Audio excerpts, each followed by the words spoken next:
بالله من الشيطان الرجيم. بسم الله الرحمن الرحيم. قل هذه سبيلي أدعو إلى الله على بصيرة وأنا ومن اتبعني فسبحان الله وما أنا من المشركين.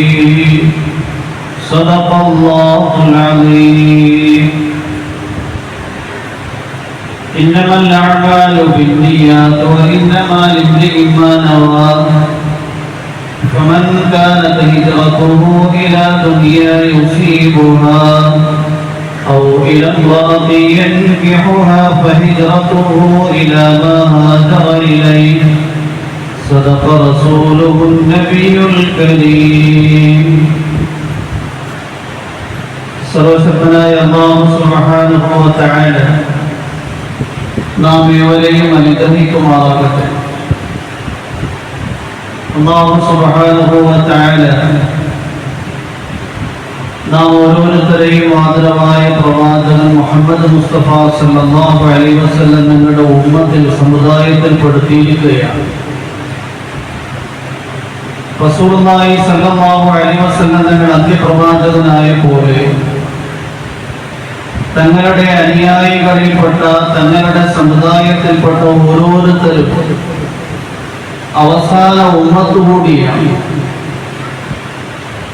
അതുകൊണ്ട് തന്നെ പ്രവാചകന്മാരിൽ അർപ്പിതമായ ദഅവത്ത് അഥവാ പ്രബോധനം റസൂൽ കരീം സല്ലല്ലാഹു അലൈഹി വസല്ലം നിങ്ങളുടെ സമുദായത്തിൽപ്പെട്ട ഓരോരുത്തരുടെ മേലും നിർബന്ധ ബാധ്യതയാണ്.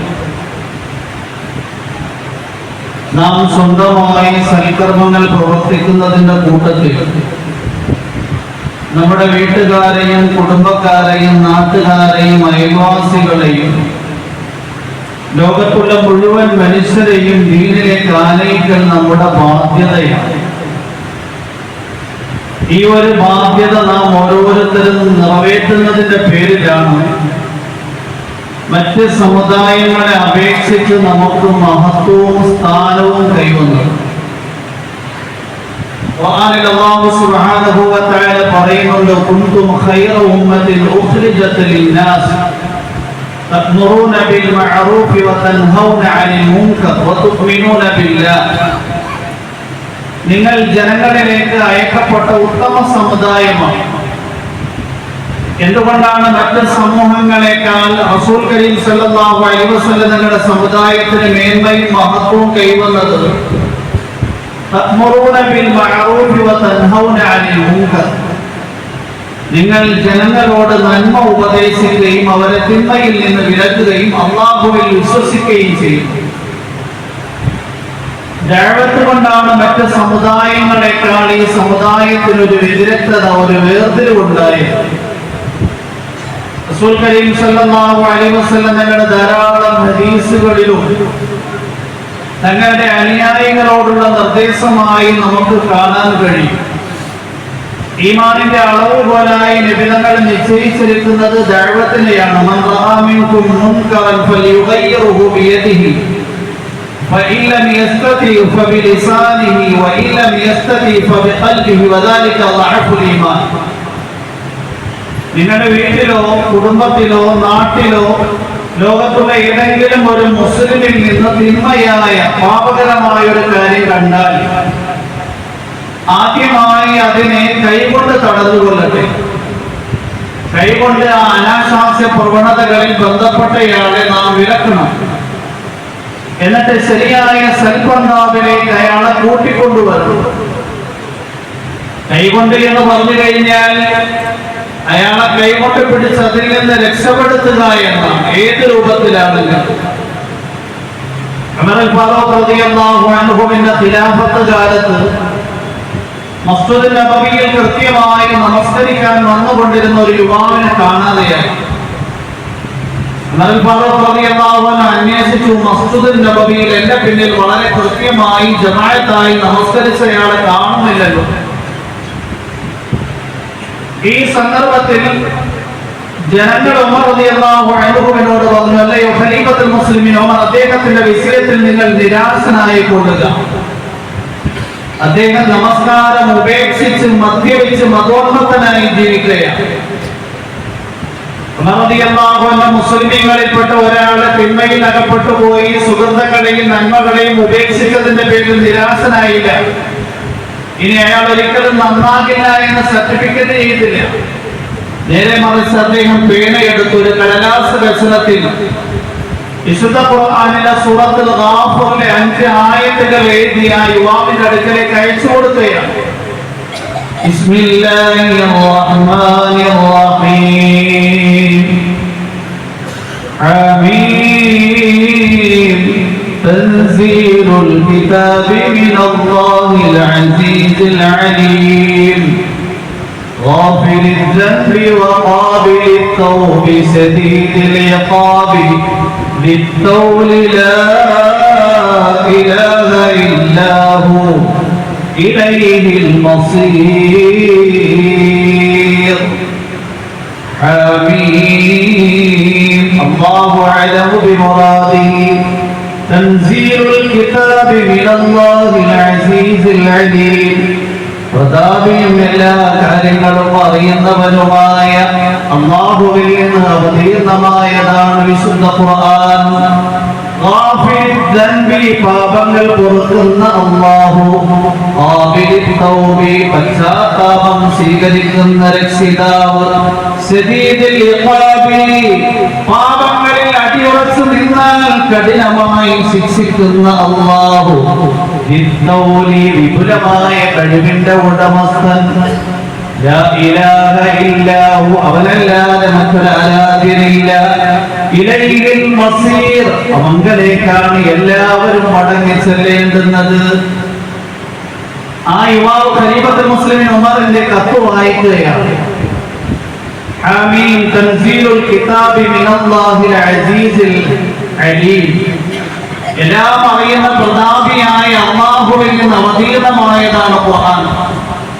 ഗാഫിറുൽ ദൻബി, പാപങ്ങൾ പൊറുക്കുന്ന രക്ഷിതാവ്. ഖാബിലുത് തൗബി, എത്ര വലിയ പാപങ്ങൾ പ്രവർത്തിച്ചാലും ആ പാപങ്ങളിൽ നിന്ന് ഒഴിഞ്ഞു നിന്ന് അല്ലാഹുവിനോട് ആത്മാർത്ഥമായി പശ്ചാത്തപിച്ചാൽ പശ്ചാത്താപം സ്വീകരിക്കുന്ന രക്ഷിതാവ്.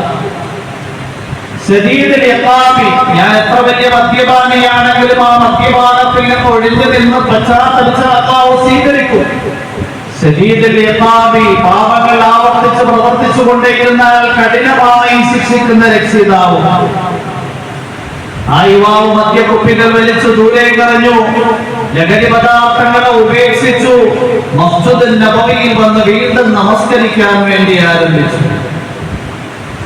ഇങ്ങനെ ആ കൈകൊണ്ട് എഴുത്തുകൊണ്ട് ഒരു മനുഷ്യനെ ശരിയായ മാർഗത്തിലേക്ക് നയിക്കുകയാണ്. അതുകൊണ്ട് ആദ്യത്തെ പടിയാണ് കൈകൊണ്ട് തടുക്കുക എന്നത്. രണ്ടാമത്തെ പടിയാണ്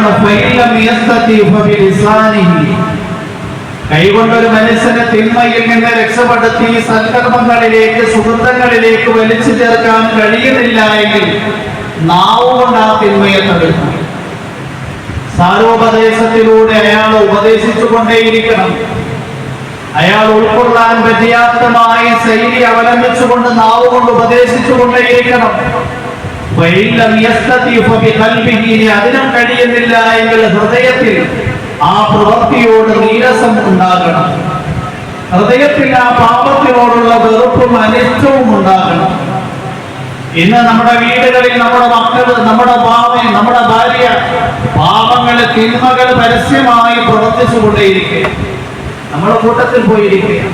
കുടുംബത്തിൽ എത്രയോ അനാശാസ്യ പ്രവണതകൾ നടക്കുന്നു. നമ്മളെല്ലാവരും അതിനെ അംഗീകരിച്ചുകൊണ്ട് ജീവിക്കുകയാണ്. നമ്മളാണ് എങ്കിൽ നെറ്റിത്തടത്തിൽ നമസ്കാരത്തളമ്പുള്ളവരാണ്. ഉമർ ബിൻ അബ്ദുൽ അസീസ് റഹിമഹുല്ലാഹിന്റെ ഖിലാഫത്ത് കാലത്ത് കുറെ മദ്യപാനികളെ പിടികൂടി അദ്ദേഹത്തിന്റെ സവിധത്തിൽ ഹാജരാക്കി.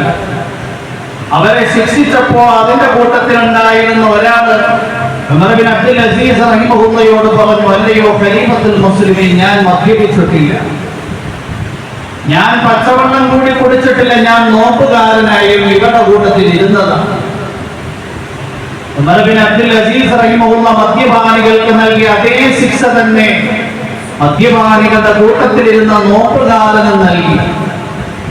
എന്നിട്ട് ഉമർ ഇബ്നു അബ്ദുൽ അസീസ് ചോദിക്കുകയുണ്ടായി, അല്ലാഹുവിന്റെ പ്രവാചകനിൽ നിന്നുള്ള ഒരു വചനം നീ പഠിച്ചിട്ടില്ലേ? മൻ കാന യുമിനു ബില്ലാഹി വൽ യൗമിൽ ആഖിർ ഫലാ യജ്ലിസ് അലാ മാഇദത്തിൻ യുദാഉ ഫീഹൽ ഖംർ.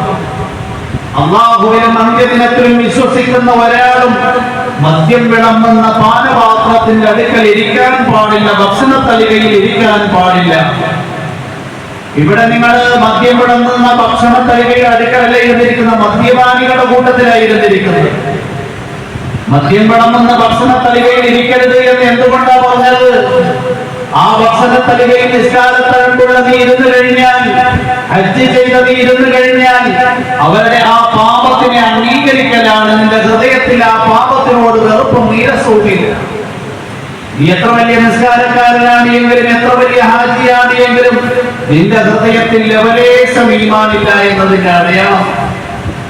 നബി സല്ലല്ലാഹു അലൈഹി വസല്ലം നിങ്ങൾ പറയുകയാണ്, ഹൃദയത്തിൽ ഒരു പാപത്തിനോട് നീരസവും വെറുപ്പുമില്ല എങ്കിൽ അയാളുടെ ഹൃദയത്തിൽ ഈമാനിന്റെ കടുകിന്റെ അളവോളം പോലും ഇല്ല എന്ന് അല്ലാഹുവിന്റെ പ്രവാചകൻ പറയുകയാണ്. ദഅവത്ത് പ്രബോധനം എന്ന് കേൾക്കുമ്പോ ഏതെങ്കിലും ഒരു വിഭാഗം ചെയ്യേണ്ടുന്ന ദൗത്യമല്ല, അല്ലാഹുവിന്റെ പ്രവാചകന്റെ സമുദായത്തിൽപ്പെട്ട ഓരോരുത്തരും ചെയ്യേണ്ടുന്ന ദൗത്യമാണ്. وَأْمُرْ أَهْلَكَ بِالصَّلَاةِ وَاصْطَبِرْ عَلَيْهَا. അല്ലാഹു പറയുന്നു, നിങ്ങൾ സ്വന്തം നിസ്കരിക്കുന്നതിന്റെ കൂട്ടത്തിൽ കുടുംബക്കാരെയും നമസ്കാരക്കാരാക്കണം. നമ്മളിൽ ഓരോരുത്തരും ചിന്തിച്ചു നോക്കുക, എന്റെ കുടുംബത്തിൽ എത്ര പേര് നിസ്കാരം ഇല്ലാത്ത ആളുണ്ട്, അതിൽ എത്ര പേര് എന്റെ പരിശ്രമം കൊണ്ട് നിസ്കാരക്കാരാക്കി. ഉപദേശിച്ചുകൊണ്ടേയിരിക്കണം. ഒരു ദിവസം പടിപടിയായി അവർ നമസ്കാരക്കാരാകുന്നത് നമുക്ക് കാണാൻ കഴിയും. അല്ലാഹുവിന്റെ പ്രവാചകനോട് പ്രവാചകത്വം നൽകിയിട്ട് അല്ലാഹു സുബ്ഹാനഹു വ തആല അൻദിർ അശീറതകൽ അഖറബീൻ, കുടുംബക്കാർക്ക് നിങ്ങൾ ഉത്ബോധനം നൽകണം. അല്ലാഹുവിന്റെ പ്രവാചകൻ ഖുറൈശികളെ ഒരുമിച്ച് കൂട്ടി ഭക്ഷണം തയ്യാറാക്കി, ഭക്ഷണം കഴിപ്പിച്ചു, അവർക്ക് ദീനിന്റെ കാര്യങ്ങൾ കേൾപ്പിച്ചു. ലുഖ്മാനുൽ ഹകീം അലൈഹിസ്സലാമിന്റെ സാരോപദേശം ഖുർആനിൽ അല്ലാഹു സുബ്ഹാനഹു വ തആല പറയുന്നുണ്ട്. എന്തിനു വേണ്ടിയാണ്? സമുദായത്തിൽപ്പെട്ട ഓരോരുത്തരും അതിൽ നിന്ന് ശരിയായി പാഠം ഉൾക്കൊള്ളാൻ വേണ്ടിയാണ്. ലുഖ്മാനുൽ ഹകീം അലൈഹിസ്സലാം അദ്ദേഹത്തിന്റെ മകന് നൽകിയ ഉപദേശം എന്ന് പറഞ്ഞാൽ 4 കാര്യങ്ങളാവുന്നു. ഇസ്ലാഹുൽ അഖീദ, ഹൃദയത്തിന്റെ ആദർശവും വിശ്വാസവും ശരിപ്പെടുത്തുക. രണ്ടാമത്തേത് ഇസ്ലാഹുൽ അമൽ, ജീവിതത്തിന്റെ കർമ്മങ്ങൾ ശരിയാക്കണം.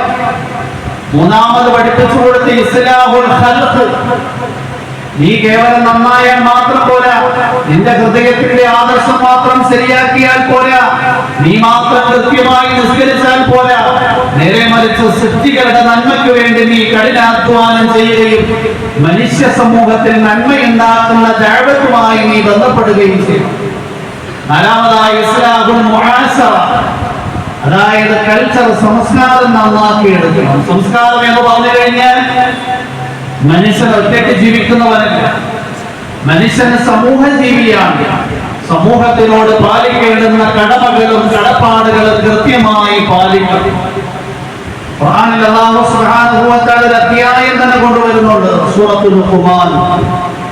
وَلَقَدْ آتَيْنَا لُقْمَانَ الْحِكْمَةَ أَنِ اشْكُرْ لِلَّهِ وَمَنْ يَشْكُرْ فَإِنَّمَا يَشْكُرُ لِنَفْسِهِ وَمَنْ كَفَرَ فَإِنَّ اللَّهَ غَنِيٌّ حَمِيدٌ.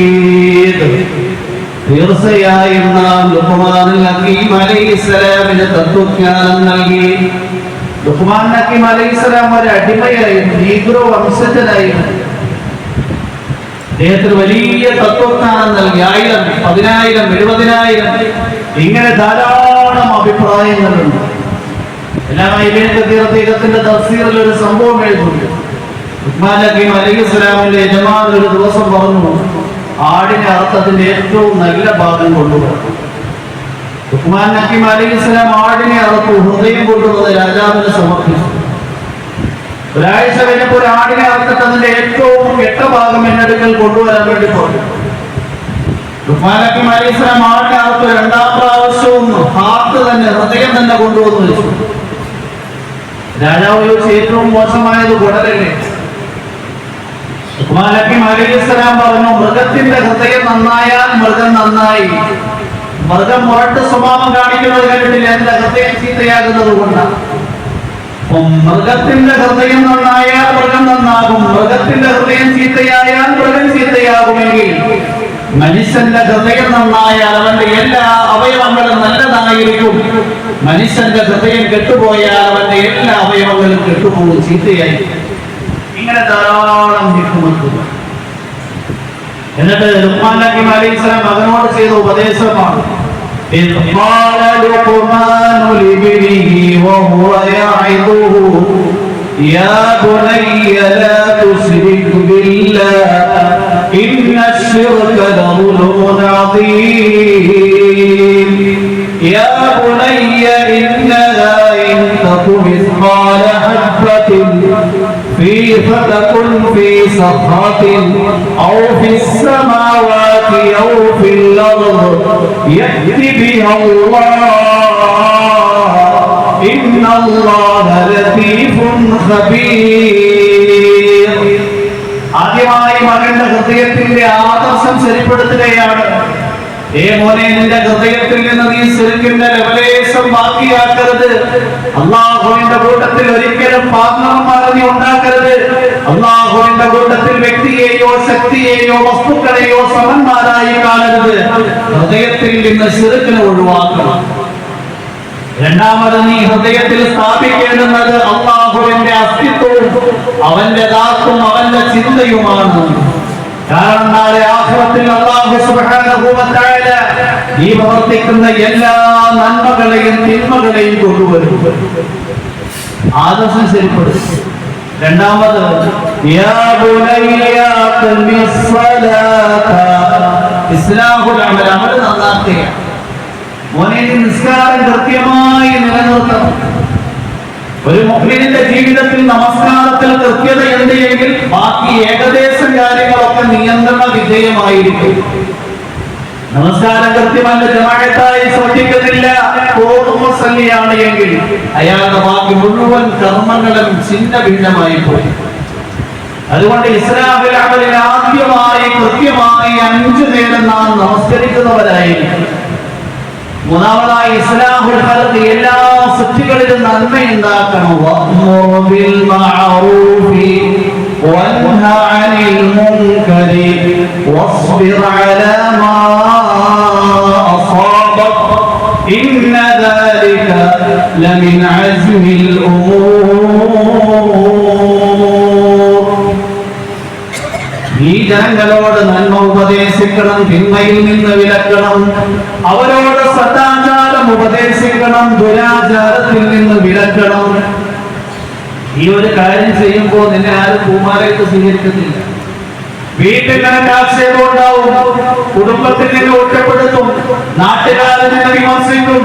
അതുകൊണ്ടാണ് ശേഷം പറഞ്ഞത് വസ്ബിർ അലാ മാ അസാബക.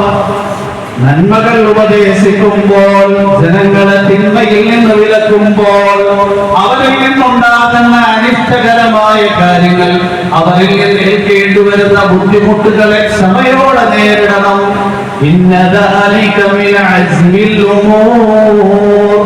ഇത് ദൃഢതയോടെ ചെയ്യേണ്ടുന്ന കാര്യമാണ്. അല്ലെങ്കിൽ കുറച്ച് കഴിഞ്ഞിട്ട് നമ്മൾ എന്നൊരു പ്രഖ്യാപനം അത് നന്നാവുന്നു. എത്രയോ നാളായിട്ട് ഞാൻ അത് ഉപദേശിച്ചു. യഥാർത്ഥത്തിൽ നമ്മുടെ ഉപദേശത്തിന്റെ ആവശ്യം നന്നാക്കില്ല. അല്ല ഹിദായത്ത് കൊടുക്കാൻ വേണ്ടി തീരുമാനിച്ച ആരുടെയും മാധ്യമമില്ലാതെ അല്ലാഹു ഹിദായത്തിന്റെ സബബുകളുണ്ടാകും. പിന്നെ എന്തിനാ നമ്മളെ ഇങ്ങനെ കാരണക്കാരാക്കുന്നത്? നമ്മുടെ ഹൃദയത്തിലെ ഈമാൻ വർദ്ധിക്കാൻ, നമുക്ക് കുറച്ച് പ്രയോജനവും പ്രതിഫലവും നൽകാൻ പറ്റും. നോർവേയിൽ യുക്തിവാദികളുടെ ഒരു സമ്മേളനം നടന്നു. ആ സമ്മേളനത്തിൽ അധ്യക്ഷയായി തീരുമാനിക്കപ്പെട്ടിരുന്നത് ഇറ്റലിക്കാരിയായ ഒരു യുക്തിവാദിനിയായ സ്ത്രീയെ. ആ സ്ത്രീയാണെങ്കിൽ നോർവേയിൽ നടക്കുന്ന ലോക യുക്തിവാദികളുടെ സമ്മേളനത്തിന് അധ്യക്ഷയായി അവരോധിക്കപ്പെട്ടപ്പോ ടിക്കറ്റ് ബുക്ക് ചെയ്ത് യാത്ര ചെയ്യാൻ വേണ്ടി തയ്യാറായി നിൽക്കുമ്പോൾ ഒരു രാത്രി അവർ സ്വപ്നം കാണുകയാണ്. ലോകത്തിന്റെ നായകൻ, വിശ്വത്തിന്റെ വസന്തം, മദീനയുടെ കിരീടം മുത്തലി മുഹമ്മദ് റസൂലുള്ളാഹി സ്വല്ലല്ലാഹു അലൈഹി വസല്ലം. അല്ലാഹുവിന്റെ പ്രവാചകൻ യുക്തിവാദിനിയായ ലോകയുക്തിവാദികളുടെ സമ്മേളനത്തിൽ അധ്യക്ഷയായി അവരോധിക്കപ്പെട്ട സ്ത്രീയോട് ചോദിക്കുകയാണ്, യുക്തിവാദികളുടെ സമ്മേളനത്തിൽ അധ്യക്ഷയായി ഇരിക്കാൻ വേണ്ടി തയ്യാറായിരിക്കുകയാണോ? മദീനയിലേക്ക് പോയി എന്റെ റൗളയുടെ അടുക്കൽ വാ, മദീന സിയാറത്ത് ചെയ്യും, മുസ്ലിമാണ്. ആ സ്ത്രീ കണ്ടു തുറന്നു.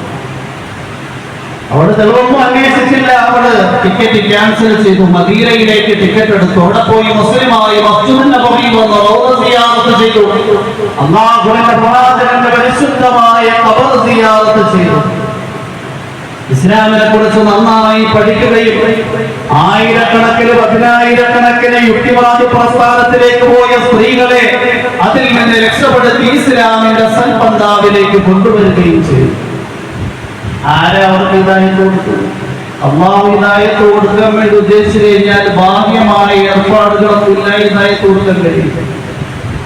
പിന്നെ നമുക്ക് അല്ലാഹു ദഅവത്തിന് വേണ്ടിയുള്ള അവസരം നൽകിയിരിക്കും. നമ്മുടെ ഹൃദയത്തിലെ ഈമാൻ വർദ്ധിപ്പിക്കാൻ, നമുക്ക് പ്രയോജനവും പ്രതിഫലവും നൽകാൻ വേണ്ടിയാണ്. അതുകൊണ്ട് നമ്മൾ ഓരോരുത്തരും വീട്ടിലാണെങ്കിലും കുടുംബത്തിലാണെങ്കിലും നാട്ടിലാണെങ്കിലും ലോകമെമ്പാടും അല്ലാഹുവിന്റെ ദീനിന്റെ സന്ദേശം എത്തിച്ചു കൊടുക്കാൻ നമ്മുടെ ബാധ്യതയാണ്. ഖുർആനിന്റെ നുസൂലിന്റെ ലക്ഷ്യത്തെ കുറിച്ച് വിശദീകരിക്കുന്നിടത്ത് അല്ലാഹു പറയുന്നത്, കദാലിക ഔഹൈനാ ഇലൈക ഖുർആനൻ അറബിയ്യൻ ലിതുൻദിറ ഉമ്മൽ ഖുറാ വമൻ ഹൗലഹാ വതുൻദിറ യൗമൽ ജംഇ ലാ റൈബ ഫീഹി ഫരീഖുൻ ഫിൽ ജന്നതി വഫരീഖുൻ ഫിസ് സഈർ كذلك أوحينا إليك قرآنا عربيا പ്രകാരം നാം നിങ്ങൾക്ക് അറബി ഭാഷയിലുള്ള ഖുർആനിനെ സന്ദേശമായി അറിയിച്ചിരിക്കുന്നു. ഇതിനു വേണ്ടിയാ മക്കക്കാർക്ക് നിങ്ങൾ ഇതുകൊണ്ട് ഉത്ബോധനം നൽകാൻ വേണ്ടി ഖുർആനിന്റെ സന്ദേശം എല്ലാവർക്കും എത്തണം. മക്ക മക്കയുടെ ചുറ്റുവട്ടത്ത് താമസിക്കുന്നവർക്കും, മക്കയുടെ ചുറ്റുവട്ടം എന്ന് പറഞ്ഞു കഴിഞ്ഞാൽ മക്ക ഭൂമിയുടെ കേന്ദ്ര ബിന്ദുവാ. ഭൂമിയുടെ മധ്യഭാഗത്താണ് മക്കയുള്ളത്. അതിന്റെ ചുറ്റുവട്ടം എന്ന് പറഞ്ഞു കഴിഞ്ഞാൽ ലോകമെമ്പാടും മക്കയിൽ നിന്ന് കിഴക്കും പടിഞ്ഞാറും വടക്കും തെക്കുമുള്ള മുഴുവൻ മനുഷ്യ സഞ്ചയത്തിനും ഉത്ബോധനം നൽകാൻ വേണ്ടിയാണ് ഖുർആനിന്റെ അവതരണം.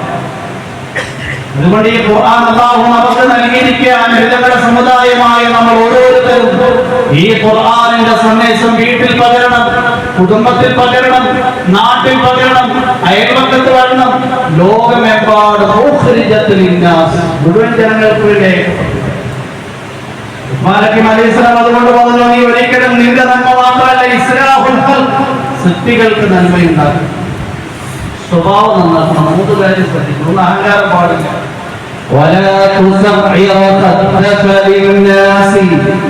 ജനങ്ങളോട് മുഖം തിരിഞ്ഞ സമീപനം നടത്തരുത്. അഹങ്കാരത്തോടെ ഭൂമിയിലൂടെ നടക്കരുത്. നടത്തത്തിൽ മിതത്വം പാലിക്കണം. നിന്റെ ശബ്ദത്തെ നീ ഒതുക്കണം. ഇന്ന അൻകറൽ അസ്വാതി ലസൗതുൽ ഹമീർ. കഴുതയുടെ ശബ്ദമാണ് ഏറ്റവും നികൃഷ്ടമായ ശബ്ദം. ലുഖ്മാൻ ഹക്കീം അലൈഹിസ്സലാം മകനോട് ചെയ്ത ആ സാരോപദേശത്തിൽ ഇസ്ലാഹുൽ ഖൽഖ്, അനുഗ്രഹീതമായ റമദാൻ നമ്മിലേക്ക് സമാഗതമാകാൻ വേണ്ടി പോകും. നമ്മൾ ഓരോരുത്തരും ഊർജ്ജസ്വലതയോടുകൂടി നന്മയിലേക്ക് മുൻകടക്കുന്നതിന്റെ കൂട്ടത്തിൽ നമ്മുടെ വീട്, നമ്മുടെ കുടുംബം, നമ്മുടെ നാട്, നമ്മുടെ അയൽപക്കം, ലോകമെമ്പാടും നമ്മൾ ചിന്തിക്കണം. അതിനുവേണ്ടി നമ്മൾ ഓരോരുത്തരും കഠിനാധ്വാനം ചെയ്യും. അതിന്റെ പേരാ തബ്ലീഗ് ദഅവത്ത്. അൽഹംദുലില്ലാഹ്, അല്ലാഹുവിന്റെ കൃപ കൊണ്ട് ഈ രൂപത്തിൽ ഒരു പരിശ്രമം ഉമ്മത്തിന്റെ ഇടയിൽ സജീവമായി നടക്കുകയാണ്. ലോകമെമ്പാടും അല്ലാഹുവിന്റെ ദീനുമായി സഞ്ചരിക്കുന്ന സംഘങ്ങൾ, ലോകത്ത് ധാരാളം പള്ളികൾ, മദ്രസകൾ, ആലിമീങ്ങൾ, ഹാഫിളീങ്ങൾ ഒക്കെ സമ്മാനിച്ച നമുക്കെല്ലാം പരിചയമുണ്ട്. നമ്മുടെ നാട്ടിൽ ദീനിയായി ഇത്രയും ഉയർന്ന ചൈതന്യത്തിന് കാരണമായ പരിശ്രമമാണ് ദഅവത്ത് തബ്ലീഗ്.